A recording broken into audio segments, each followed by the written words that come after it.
Hello guys, welcome back to Ravi creative junctions. तो friends, अब sale deed की कोई मान्यता नहीं रही, लागू हुआ नया कानून। पूरी जानकारी क्या है मैं बताऊंगा, लेकिन उससे पहले अगर आप मेरे चैनल पर नए हैं, अब तक आपने मेरे चैनल को सब्सक्राइब नहीं किया तो प्लीज चैनल को सब्सक्राइब कीजिए और बेल आइकन प्रेस करना, ताकि जो भी ऐसे लेटेस्ट अपडेट हो सबसे पहले नोटिफिकेशन आपको प्राप्त। वीडियो को बिना देर के शुरू करते आपको बताते चले कि sale deed validity and of जो है बिक्री कागजों की कोई वैलिडिटी नहीं। जाने नया कानून और उसके प्रभाव क्या है। तो बताते चले कि भारत में संपत्ति के अधिकार और रजिस्ट्री प्रक्रिया में होने वाली बदलाव के संदर्भ में एक महत्वपूर्ण खबर सामने आई है। 2025 में एक नया कानून लागू होने जा रहा है जो सेल डीड और संपत्ति में स्वामित्व से जुड़े दस्तावेज की वैधता प्रभावित करेगा। इस नए कानून का उद्देश्य संपत्ति मामले में पारदर्शिता लाना और विवादों को कम करना। यह कानून न केवल संपत्ति खरीदने और बेचने के लिए महत्वपूर्ण बल्कि आम नागरिकों के लिए कोई लाभ प्रदान करेगा। इस वीडियो के माध्यम से हम जानेंगे कि नए कानून क्या है, महत्व और कैसे कार्य करेगा, इसके प्रभाव क्या होंगे। इसके साथ ही हम यह भी समझेंगे कि सेल डीड की वैधता पर इस नए कानून का क्या असर पड़ेगा। अब बिक्री कागजों की कोई वैलिडिटी नहीं, जाने नया कानून उसके प्रभाव। तो 2025 में लागू होने वाला यह नया कानून संपत्ति के अधिकारों को लेकर कई महत्वपूर्ण बदलाव लाएगा। इस कानून का मुख्य उद्देश्य है संपत्ति के स्वामित्व पारदर्शिता लाना, संपत्ति का विवादों को कम करना और महिलाओं को संपत्ति और अधिकारों को मजबूत करना। डिजिटल रिकॉर्ड्स के माध्यम से संपत्ति का बेहतर प्रबंधन, अवैध कब्जों और जो है जमीन हड़पने की घटनाओं पर रोक लगाना।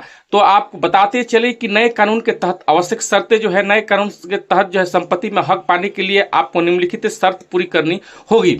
तो आज सबसे पहले जो है आधार कार्ड लिंक, सभी संपत्तियों को मालिक के आधार कार्ड से लिंक करना अनिवार्य हो गया है। दूसरा जो है डिजिटल रिकॉर्ड, सभी संपत्तियों का डिजिटल रिकॉर्ड रखना अनिवार्य हो गया। तीसरा बायोमेट्रिक वेरिफिकेशन, संपत्ति के लेन देन के समय मालिक का बायोमेट्रिक वेरिफिकेशन जरूरी होगा।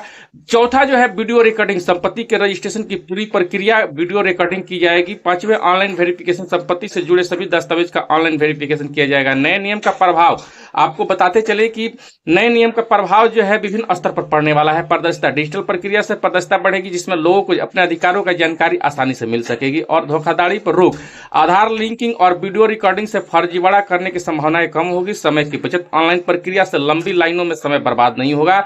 आम नागरिक पर इसका क्या प्रभाव होगा, बताते चले कि आपको नए कानून का आम नागरिक पर कई सकारात्मक प्रभाव होंगे। संपत्ति विवाद में कमी, पारदर्शिता बढ़ने से विवाद कम होंगे। महिलाओं के अधिकार, महिलाओं को संपत्ति में अधिक अधिकार मिलेंगे। सरल प्रक्रिया, डिजिटल प्रक्रिया से रजिस्ट्रेशन सरल और तेज हो जाएगा।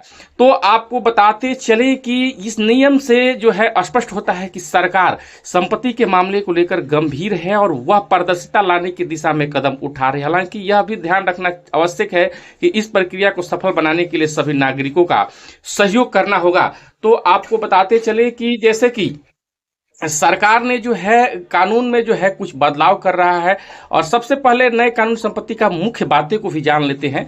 तो ये कानून का नाम जो है संपत्ति अधिकार संशोधन अधिनियम 2025 यानी कि 25 यानी कि प्रॉपर्टी राइट्स अमेंडमेंट एक्ट 2025। तो लागू होने की तिथि आपको बताते चले कि 1 जनवरी 2025 है। संपत्ति के अधिकार में पारदर्शिता लाना और संपत्ति विवादों को कम करना है। इसमें लाभार्थी कौन होंगे, सभी भारतीय नागरिक। लागू होने का क्षेत्र पूरे भारत में और इसका नोडल मंत्रालय कानून एवं न्याय मंत्रालय है। महत्वपूर्ण प्रावधान, आधार कार्ड से link, digital record, biometric verification जो है आपको जो बनाए रखेगा। और बताते चले कि सरकार ने जो है बिहार में जमीन सर्वे का काम 20 अगस्त 2024 से जो है निरंतर आपको 2026 मार्च तक जो है करने का जो है अनाउंसमेंट किया है और आपको काम भी जारी है।